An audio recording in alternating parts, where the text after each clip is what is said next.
Hello friends, this is Cara-Renee with B.Reborn Art and Healing, coming to you with my Sunday's Art of Truth for Sunday, January the 29th. I'm going to be working in my mixed media art journal. This is the journal. I didn't make the journal on camera, but we did do the cover.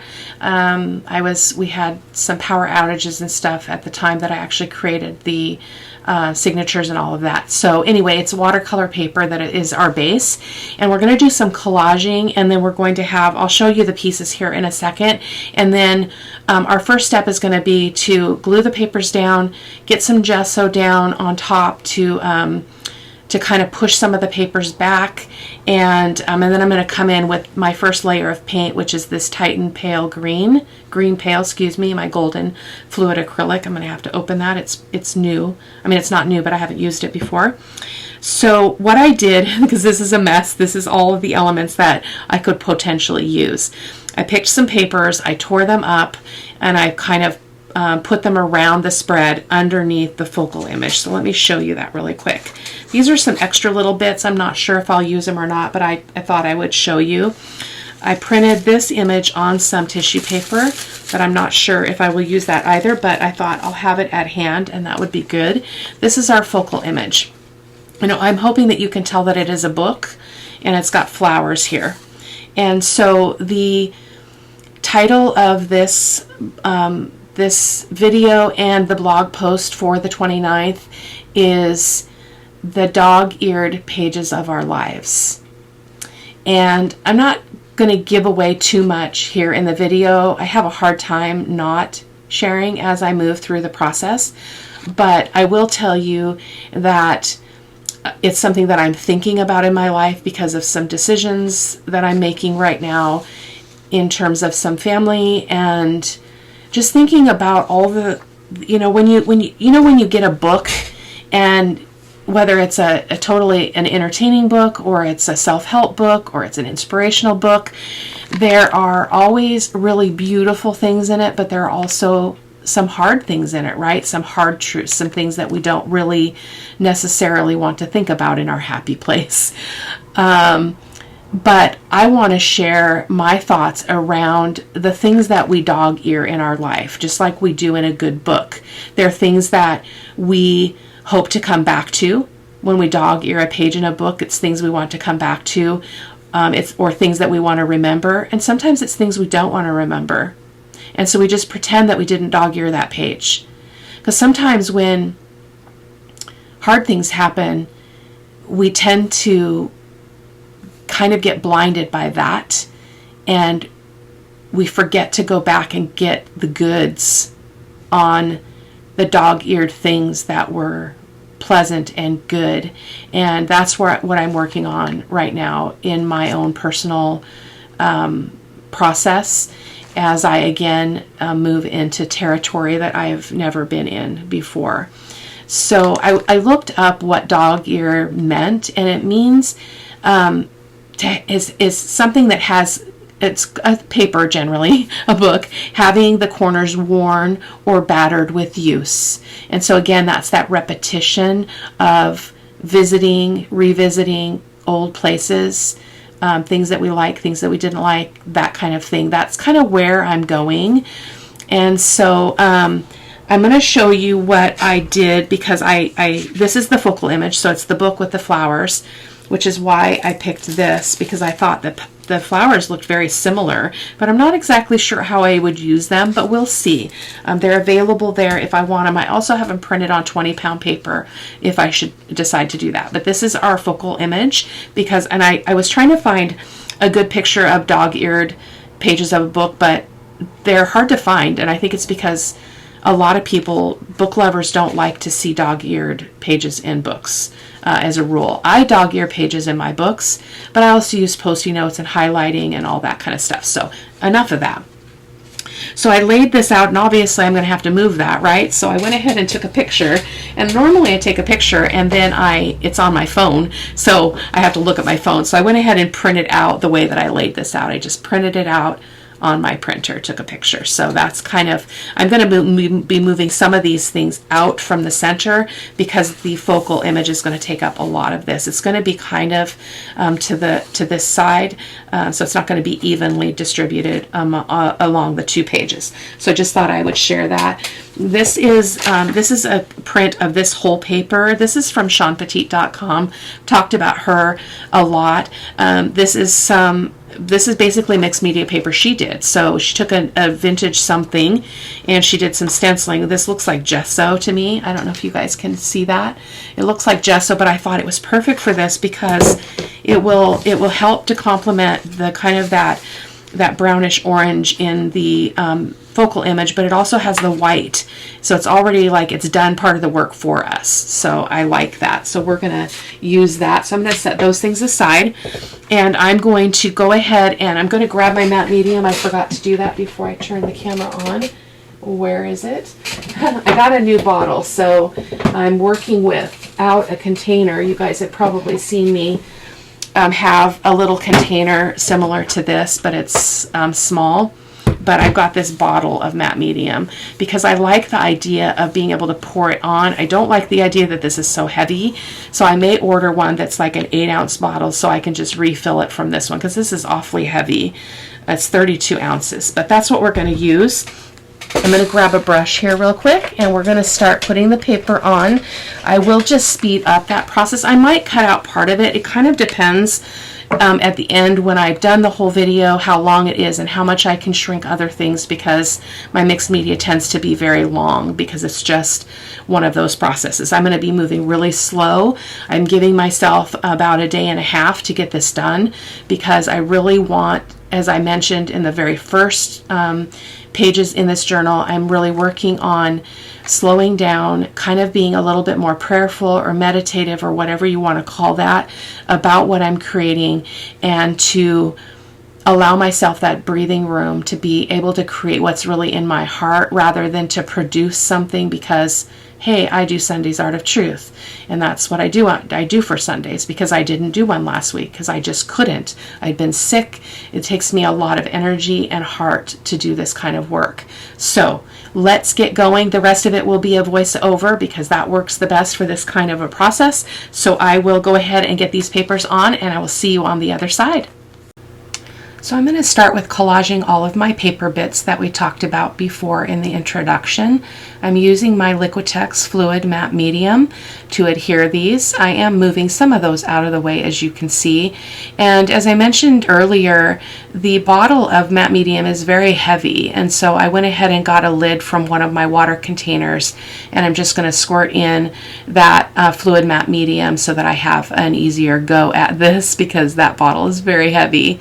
So when I collage, I do like to spread out my elements. So there's pretty much at least 3 of each kind of paper. So we've got some vintage music paper, some vintage wallpaper, the She Decided paper, which I've spoke about many times in my videos from SeanPetite.com. These are all her papers in terms of the base layer here. I'm going to go ahead and just turn the music on and let you watch this collage process.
So here I'm just looking for a little bit more paper.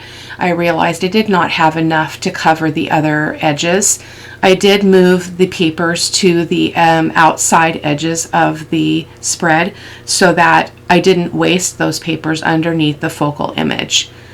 So full disclosure here, this process started out fantastic. Like, I had such a good time. I was very, I don't know, in tune with the process and really enjoying the paper play as I usually do. There I was just holding up that sheet paper. I have talked about that before. That's from SeanPetite.com, collage packs. And it's this really strengthening, encouraging paper that talks about all the things that she decided to do. To stop being afraid, to do what she needed to do, to be courageous, all of that stuff. So I just wanted to insert that there. So again, the collage process for me, even though a lot of times those papers are not seen in their true form, they are part of my creative process, and they get me in a place of being able to enter into what it is that I am trying to say in a particular piece. So that's kind of what I'm doing here. I am going to be grabbing some more paper here because I realized I had some of my bits that were torn lengthwise, and I needed wider pieces. So I'm going to go ahead and let you watch again.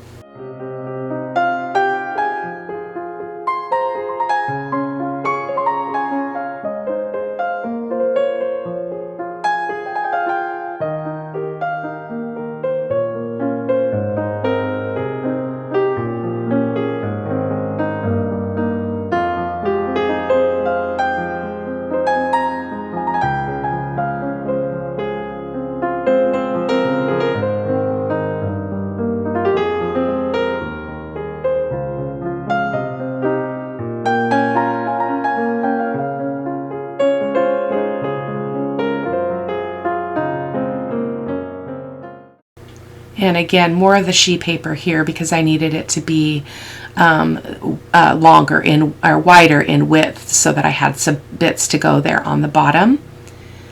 Again, lots of the papers get covered over in the end, but I loved the tones that this created for the base. It gave me a starting place for what colors I wanted to use, and even though as I moved through the process, as you'll see, it got a little bit rough. I really struggle a lot with contrast between my background and my focal image, and the image that I picked, that was the open book with those really pale kind of out of focus flowers on top of the book, was really not the best image for this project because it wasn't distinct enough, and it was really hard to make it be the focal image.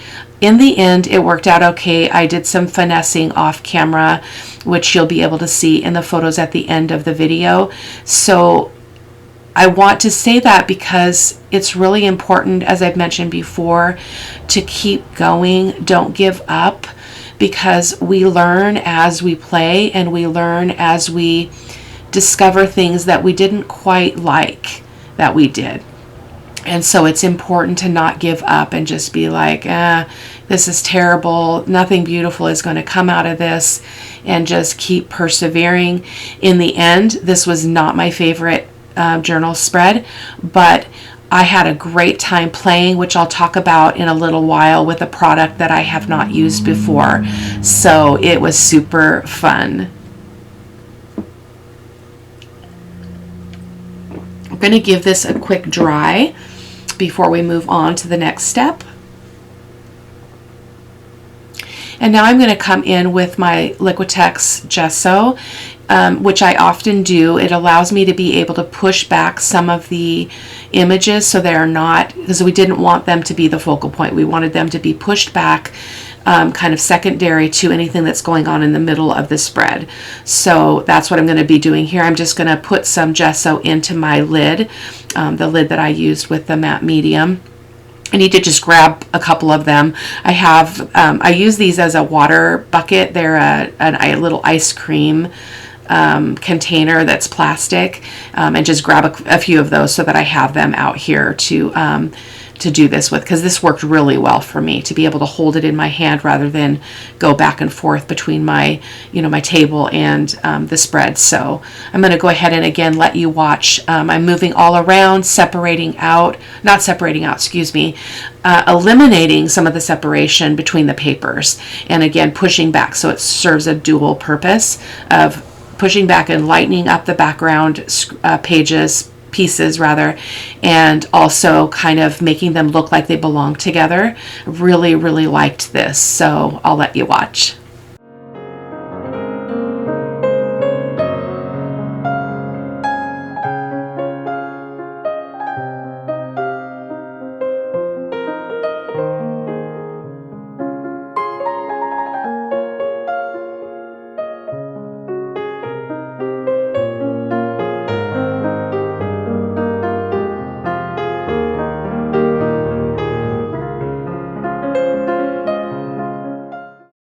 And now I'm just using a baby wipe to spread that out as I have done in other videos. It just allows me to kind of control a little bit of where some of the heavier gesso is that I don't want and move it around. So we're going to do a quick dry again before we move on. And I decided to come in with this, I believe it's Deco Art Light Buttermilk, and it's just a really kind of it's not beige, it's got a yellow undertone, but I thought it would be really pretty to kind of add to the gesso effect, and again serve to push some of the papers back as well as lighten some of this background again, because I did not want it to be the focal, I didn't want it to draw all the attention, so that's what I'm doing here.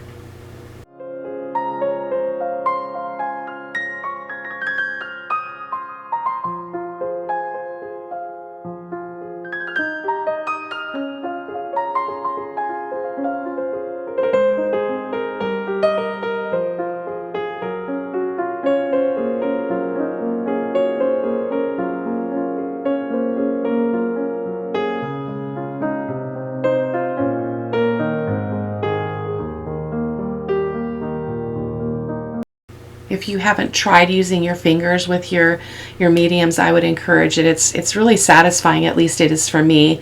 So here is another quick dry. Lots of drying in mixed media because we need to make sure those layers are nice and set. So I am using my Golden Fluid acrylic. I believe this was Titan Green Light, and it's kind of, I don't even know how to describe the color. It's almost like a sagey, really pale sagey color. So I'm using one of my stubbling brushes that I had talked about in the first video for the spread in this journal. And I'm just using that brush to kind of spread out that paint. Again, it's serving as a connector to all of the pages, and it's also going to kind of set the tone for the lighter look that I'm looking for in this project. Even though this was not my favorite project, I was very pleased that I did not go dark. I used no raw umber, I used no glaze. I just played with the paints and really enjoyed that process. And I like this brush because it allows you to kind of get almost like a scratchy coverage of paint.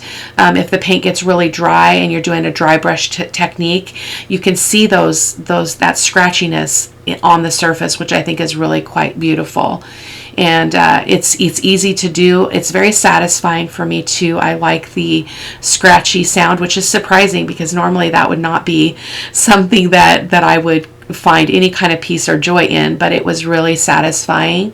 And you're going to see me come in and do the same process with another color here in a moment. So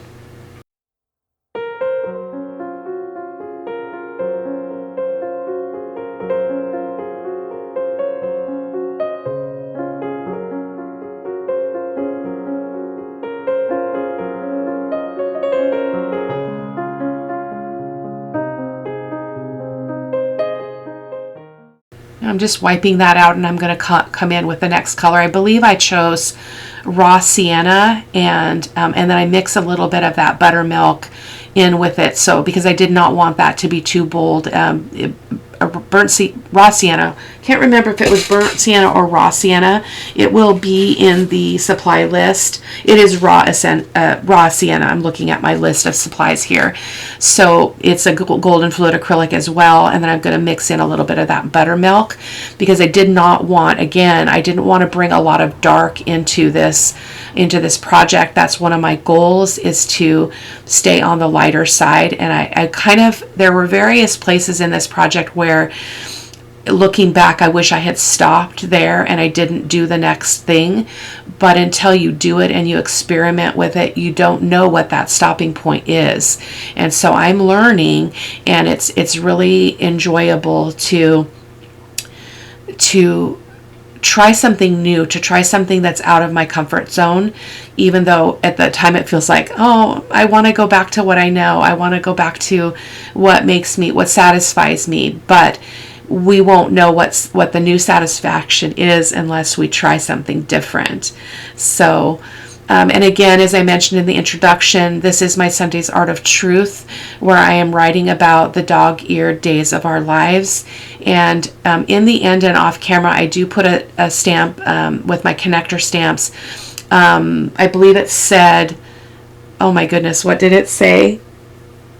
Pages of life.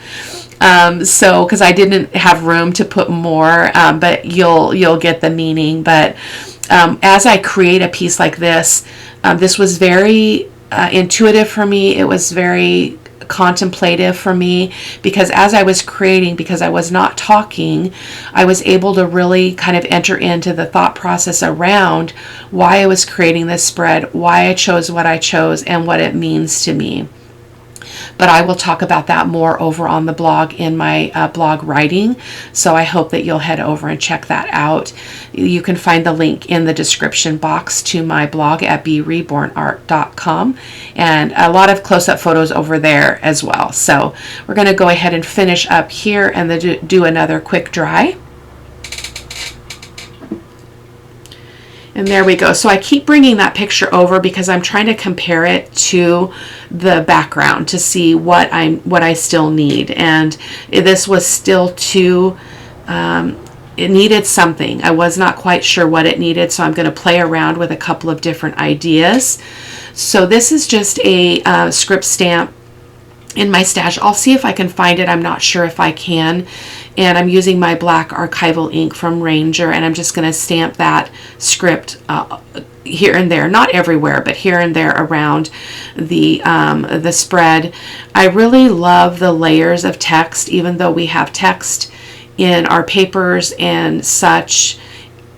It's still, I like to see the layers of text. I don't know what that is. There's a meaning to it for me, because I always am thinking about layers. I'm thinking about what is underneath that thing, what is underneath that feeling, what is underneath that motivation, what is the core, what is at the core, I guess, is what I'm talking about here. So when I do layered text like that, it helps me kind of stay in that place. So now I'm going to come in with this Sean Petit stencil. I will list that in the supply list as well. I don't know it off the top of my head as I do the voiceover, but I am using my Liquitex flexible modeling paste, and I'm going to be doing some stenciling all around the spread because I really love that look. Normally when I do that, I would be coming in with a glaze to make that really pop up and to get rid of the white that is created by the flexible modeling paste. This Liquitex brand is very white, which is why I love it. It dries very fast and it's great to work with.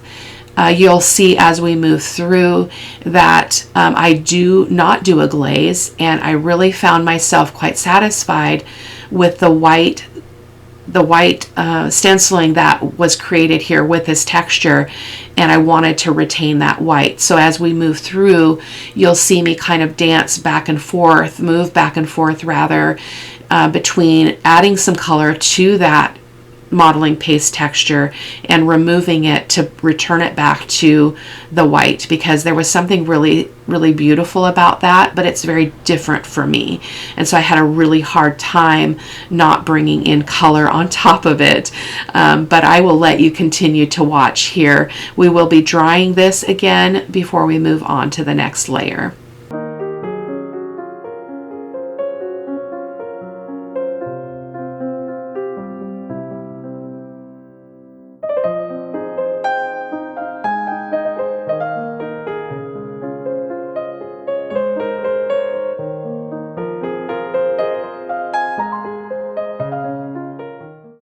And there's our quick dry, and now I'm going to come in with another stencil after I show you a close-up. So see the white? It was in real life, it was so satisfying. It was just beautiful to see that white on top of a light background, which again is not my normal way of creating. So I'm hoping that that makes sense, and I'm hoping that you understand what I'm saying. For those of you who don't do a lot of mixed media art journaling, it can be a little bit confusing because you have to kind of do it to understand it in some ways. So I'm coming in with Sean Petit's Numbers Jumbled stencil. As you can see, it is very well loved. I use it a lot in jelly printing and also making my coffee dyed paper and mixed media paper. So I'm putting some of the numbers on the bottom there and then some on the top. And this effect was so subtle. And as I've talked about a lot in my other mixed media videos, I really love introducing numbers into a project, because numbers to me mean time, they're a measurement, they just are very meaning. I didn't used to like numbers at all, and so but I find them very necessary. So this is where I had my fantastic play, you guys. I don't know why I haven't used these before. I've had them for a little while, just a few months I've had them. They are oil pastels from Paul Rubin, and they were very affordable on Amazon, so I will link those. But I'm coming in with various colors, just here and there, sort of like I would do with the paintbrush and the acrylic paint. I loved the feeling of them under my fingers. As you can see, I'm applying it with the oil pastel itself, the stick, but I'm using my fingers to blend it in. And that was satisfying for me. It was really nice to let myself just be free to play with a medium that I'm not normally used to. And I will definitely be using this again. So you're going to see me coming in with various colors and shades. So this is kind of a reddish brown, I would say, similar to like a burnt sienna color, but it's got a kind of a pinkish undertone, which I felt like was needed in this project because there is a little bit of that in the focal image. And then I'm gonna try various colors here. That was a gold. I did not want gold in this project, so I'm coming in. This is another color that is similar, a little bit lighter shade than like the raw sienna paint that I used, but again, it was very complimentary and very enjoyable to work with. So you're going to see me pick these up over and over as we continue to move through the process.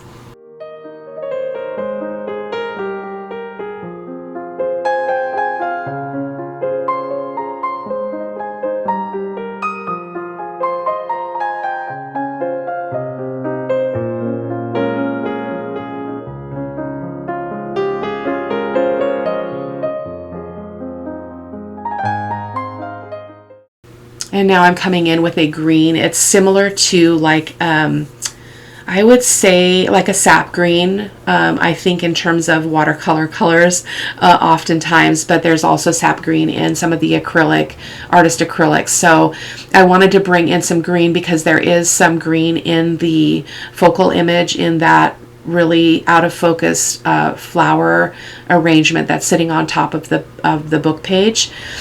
Again, that image was not the best one I could have chose, but I was looking for a picture of dog-eared paper, and I couldn't find one anywhere.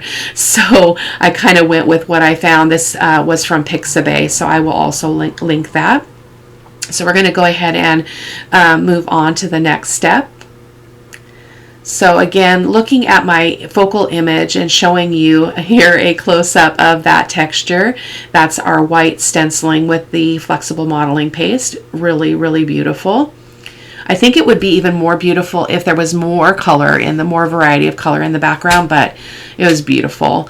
So now I'm just looking at a couple of other products that I pulled out. I think that's raw sienna, and then that was a burnt sienna, I believe, in a high flow acrylic. I did not end up using the raw sienna again, but I am going to use the burnt, I think it's burnt umber or burnt sienna, but it will be linked.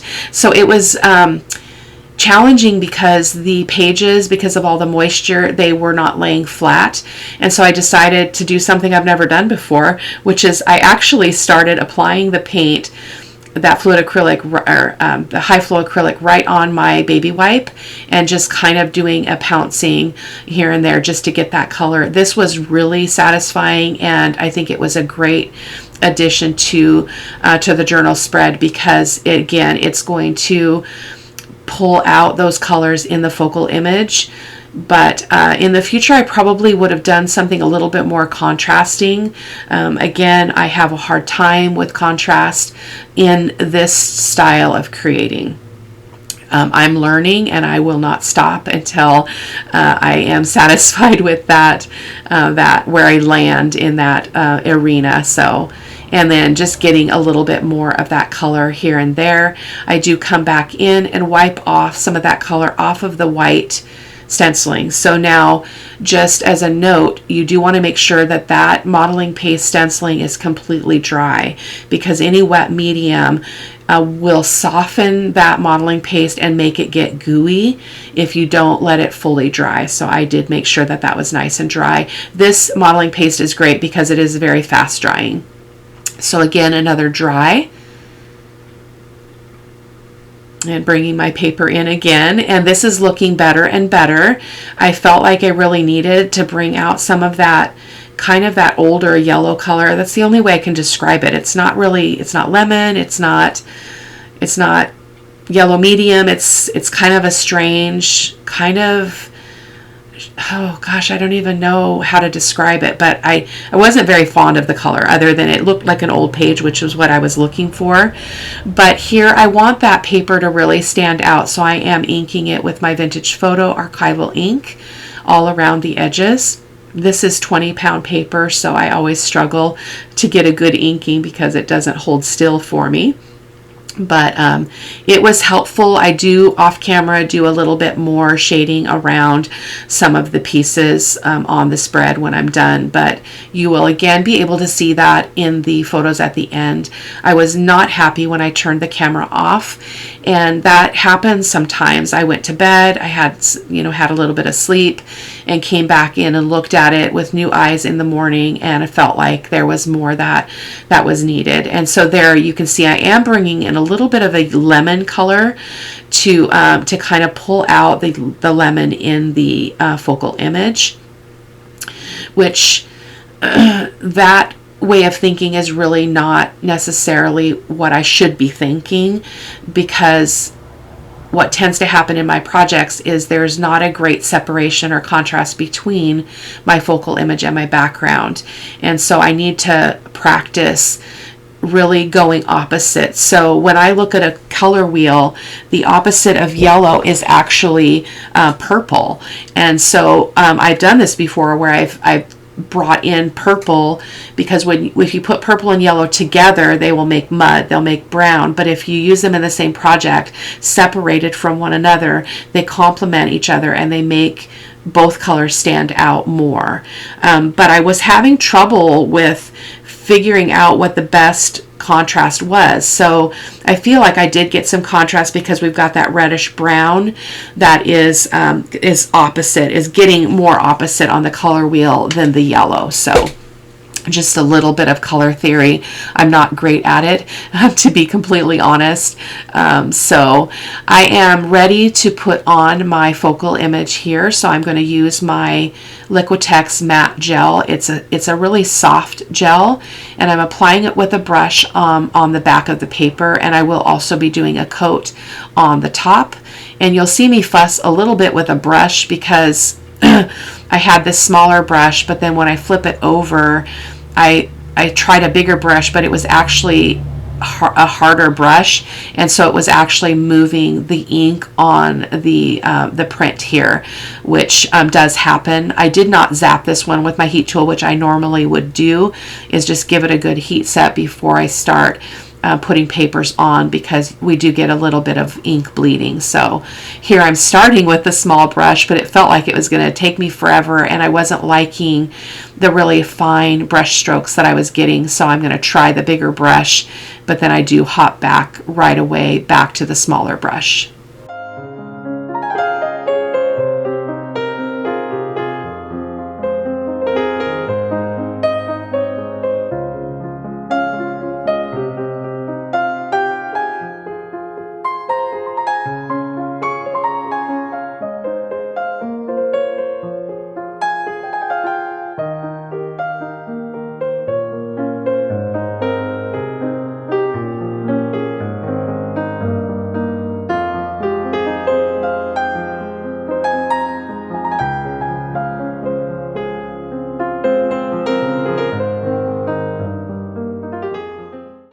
And then here I'm just working really hard to get rid of the brush strokes as best that I can. So, and this also serves two purposes. It glues the page onto the page, but it also creates a seal around the a seal over the paper, so that it's protected. It's not going to bleed anymore. It's going to be perfect. So now I'm coming in with one of the oil pastels. I would say this is probably similar to like a raw umber, so it's definitely got a brown tone, and I really liked how this framed the spread out, which is, it's always great to bring in a darker around the edge, because it kind of brings the eye into the borders of that spread rather than having your viewer's eyes wander somewhere else. Even though, again, this was not my best work, but there are some principles that I understand and that work really well,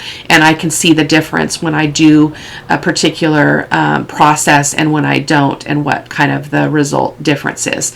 So here I accidentally touched the texture that we created with the modeling paste and the stencil. So I'm using my finger and just rubbing it on the end of that oil pastel and coming over that texture, it had a beautiful effect. It was beautiful, but it was robbing me of the white that I really, really wanted. And so the beauty of this was, that I didn't expect, was that I was able to just take my baby wipe and wipe it back off.